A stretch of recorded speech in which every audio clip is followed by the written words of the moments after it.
మహబూబాబాద్ జిల్లా సిరోల్ మండలం కాంపల్లి గ్రామ పంచాయతీ పరిధిలో సుమారు 2 కిలోమీటర్ల దూరం రోడ్డు ఇరువైపులా పిచ్చి మొక్కలతో దట్టమైన పొదలతో పెరిగి ఉంది.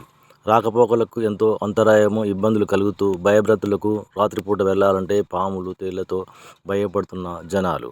ఆ తండా నుండి కాంపల్లి గ్రామానికి వచ్చి చదువుకునే విద్యార్థులు ఎంతో ఇబ్బందులకు గురి అవుతున్నారు. ఆ తండా నుండి ఒక కలెక్టర్లు, లాయర్లు, డాక్టర్లు, మంచి ఉద్యోగస్తులు ఉన్న ఆ తండా పేరు కలెక్టర్ తండాగా పేరు పెట్టడం జరిగింది. నాకు వెళ్ళు దారి మీరు చూడండి. కలెక్టర్ తండాకు వెళ్ళు ఈ దారి కాంపల్లి గ్రామ పంచాయతీ పరిధిలో ఉన్నది. మా తండా కలెక్టర్ తండగా పెద్దగా పేరు ఉన్నది. కానీ మా తండాకు వచ్చే దారి మాత్రం చెత్తగా ఉన్నదని ఆ గ్రామ ప్రజలు ఆవేదన వ్యక్తం చేస్తున్నారు.